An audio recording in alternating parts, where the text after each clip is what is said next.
अस्सलाम वालेकुम दोस्तों ड्रामा सीरियल हम दोनों की नई आने वाली किस्त में हम देखेंगे कि वफ़ा के डैड और शहरोज़ सुंबुल के ज़रिए ये बात वफ़ा तक पहुंचाने की प्लानिंग करते हैं कि असद ने वफ़ा को छोड़ने के लिए वफ़ा के डैड से मुंह मांगी रकम मांगी है।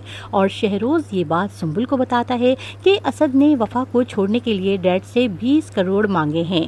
और ये सुनकर सुंबुल फ़ौरन ही वफ़ा के घर पहुँच जाती है। सुंबुल जब वफ़ा के घर पहुँचती है तो देखती है कि वफ़ा किचन में खड़ी बर्तन धो रही होती है।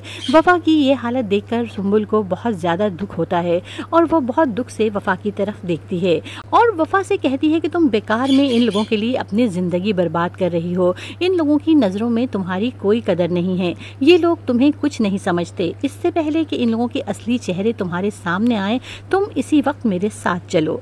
सुंबुल की ये बातें सुनकर वफ़ा इसको झूठी तसल्ली देने की कोशिश करती है और कहती है कि तुम मुझे देखकर परेशान हो रही हो, बिल्कुल असद की तरह। वो भी बिल्कुल इसी तरह मेरी फिक्र करता है। सुंबुल वफ़ा की ये बात सुनकर बहुत ज़्यादा गुस्से में आ जाती है और कहती है कि कोई फ़र्क नहीं पड़ता है असद को तुम्हारी हालत से, इसे तुम्हारी कोई फिक्र नहीं है। वो तुम्हें एक वक्त की रोटी तो दे नहीं सकता, तुम्हारी फिक्र क्या करेगा। जिस पर वफ़ा कहती है कि सुंबुल तुम जानती हो कि ये सब कुछ डैड की वजह से हुआ है। तो सुंबुल कहती है कि हाँ, इसीलिए उसने डैड से पैसे मांगे हैं। और ये सुनकर कि असद ने डैड से पैसे मांगे हैं वफ़ा हैरान हो जाती है, लेकिन फिर भी वो सुंबुल से कहती है कि बुरा किया है उसने, लेकिन डैड ने ही इसकी ये हालत कर दी है कि इसने मजबूर होकर। लेकिन सुंबुल इसकी बात पूरी होने से पहले ही बोल पड़ती है, हाँ वफ़ा, मजबूर होकर ही इसने तुम्हारी कीमत लगा दी है। और फिर सुंबुल वफ़ा को बताती है कि असद ने डैड से कहा है कि अगर डैड उसे मुंह मांगी रकम दे दें तो वो तुम्हें तलाक दे देगा। और ये सुनकर वफ़ा को बहुत शदीद दुख होता है कि असद ने इसकी कीमत लगा दी है।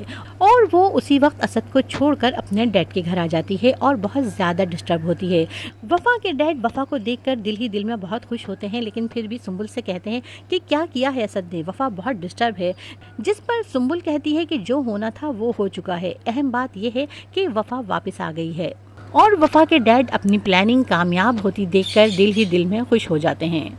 दूसरी तरफ वफ़ा के जाने से असद बहुत ज़्यादा डिस्टर्ब हो जाता है जब उसकी दोस्त उससे कहती है कि बीवी नाराज़ होकर क्या चली गई है, तुम तो खुद को फेलियर समझने लगे हो। जिस पर असद कहता है कि बीवी नाराज़ होकर इसलिए चली गई है क्योंकि मैं फेलियर हूँ। और फिर दोस्तों वफ़ा को मालूम हो जाता है कि वफ़ा को घर लाने में इसके डैड की प्लानिंग है। तो ये जानकर वफ़ा को बहुत ही ज़्यादा दुख होता है और वो सुंबुल से कहती है कि डैड बहुत स्मार्ट बिजनेसमैन हैं, बोली लगाई, कीमत भी नहीं दी और सामान उनके पास आ गया।